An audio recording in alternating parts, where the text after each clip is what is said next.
औज़ुबिल्लाहिमिनश्शैतानिर्रजीम बिस्मिल्लाहिर्रहमानिर्रहीम। Dear friends, मैं अब्बास चदड़ अली इमरान भट्टी हम वकील चैनल पे आपको खुशामदीद कहते हैं।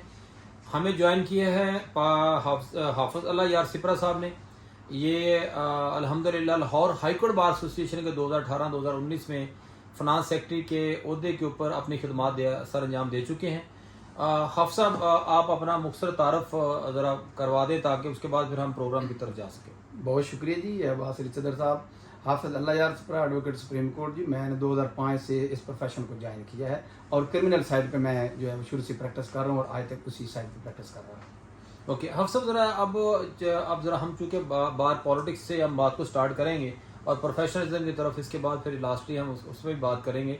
आप थोड़ा अपना एक्सपीरियंस बताएं कि हमारे आपने बार में रिपीट पे इलेक्शन जीता, नेक्स्ट ईयर में एक पहले साल आपका इलेक्शन कुछ वोटों से आप रह गए, तो एक आम वकील के तौर पे एक पॉलिटिकल वर्कर के तौर के ऊपर क्या समझते हैं कि बार के अंदर इलेक्शन लड़ने के लिए इस वक्त क्या हालात हैं और क्या ये साजगार माहौल है कि जिसके अंदर कोई भी प्रोफेशनल लॉयर जो है वो चाहे तो इलेक्शन लड़ने के लिए मैदान में आए, और आपने क्या डिफ़िकल्टीज फील की 2 सालों में जो आप समझते हैं कि दूर होनी चाहिए?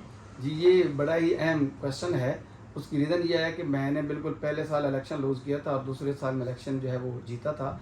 इसमें बात यह है कि इलेक्शन लड़ना तो हर वकील का राइट है, लेकिन जो एक कस्टमरी रिवाज बन चुकी है ना, वो इलेक्शन बहुत मुश्किल हो गया है, बहुत महंगा इलेक्शन हो गया है। प्रोफेशनल जो वकील है उसके लिए बड़ा मुश्किल इलेक्शन है, क्योंकि इलेक्शन अब सिर्फ वही लड़ सकता है जो माली तौर पर मजबूत है, जिसके पास जो है वो फाइनेंस ज़्यादा है। हालांकि मेरे मुताबिक ये पैरामीटर नहीं होना चाहिए। अगर ये पैरामीटर को ख़त्म करें तो अब्बास साहब, इसमें हर वो वकील भी इलेक्शन लड़ सकता है जो एक प्रोफेशनल है। जब तक प्रोफेशनल वकील इलेक्शन कंटेस्ट करके नहीं जीतेगा, इस बार की कभी भी वेलफेयर नहीं हो सकती।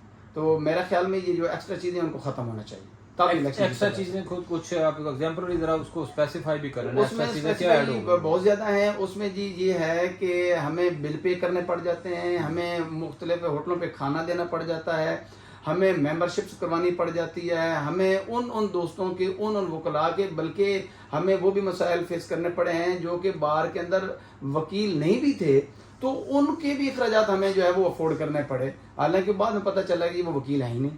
तो इन चीज़ों की वजह से बड़ी तकलीफ होती है। तो आप सब अगर ना करें, फ़र्ज करो आप कैंडिडेट जब बने, आप समझते हैं कि प्रोफेशनलिज्म को आगे आना चाहिए और इसके अंदर वकला की कॉज के लिए जो एडिशनल एक्टिविटीज़ हैं ये नहीं होनी चाहिए, तो फिर आप एक बतौर उहदेदार एक उम्मीदवार जो है फिर आप वो अखराजात ना करें, आप छोड़ दें, तो ऐसे में क्या होगा फिर? उसकी रीज़न मैं बताता हूँ।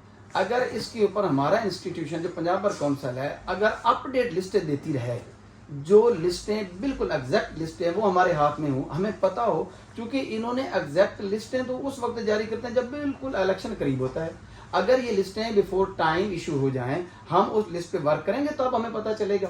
तो हमें वो लिस्टें मिलती नहीं। अब कुछ वर्क होना शुरू ज़रूर हुआ है, तो पहले जो एक्स्ट्रा एक्सपेंसेस पड़ जाते हैं वो हमें जनरली पड़ जाते हैं, इस वजह से वो ज़्यादा एक्सपेंसिव।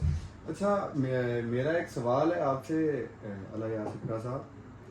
अभी आप बात कर रहे हैं कि आपके इंस्टीट्यूशन को ये चीज़ों को कंडेम करना चाहिए कि ये जो आप बिलों की बात कर रहे हैं या दूसरे एक्स्ट्रा एक्सपेंसेस हैं, तो आपने during election Punjab bar council को ये जाके कंप्लेंट की थी कि फ़लाँ वकील ने मेरे साथ ये बिल वगैरह मांगे हैं या फ़लाँ वकील ने ये जो आप कह रहे हैं कि एक्स्ट्रा एक्सपेंसिव, तो आपकी तो बुनियादी जिम्मेदारी बनती थी तब। अभी जो आप बात कर रहे हैं इलेक्शन जीतने के बाद, ये आप तब करते तो ये कर्ज की बात थी, ये बड़ा इशू था, तो आप डर गए कि यार ये मैं बात करूँगा तो हमें लोग वोट नहीं देंगे। ये तो फिर एक नॉर्मल कैंडिडेट का रवैया होता है कि वो सारी चीज़ें बर्दाश्त कर लेता है और उसके बाद कहता है कि नहीं जी जीत गया तो ठीक है, खामोश हार गया तो नहीं जी ये भी ट्रेंड गंदा है और ये भी ट्रेंड ठीक नहीं।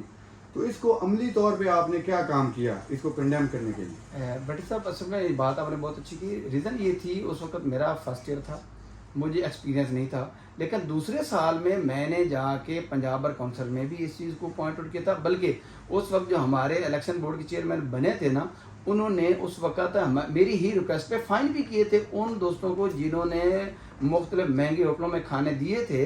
तो उस वक्त मेरी ही कंप्लेंट पे उन्होंने उनको फाइन किए ज़रूर थे, लेकिन फर्स्ट ईयर में मुझे नहीं एक्सपीरियंस था। सेकंड ईयर में मैंने बिल्कुल इस चीज़ को पॉइंट आउट किया था।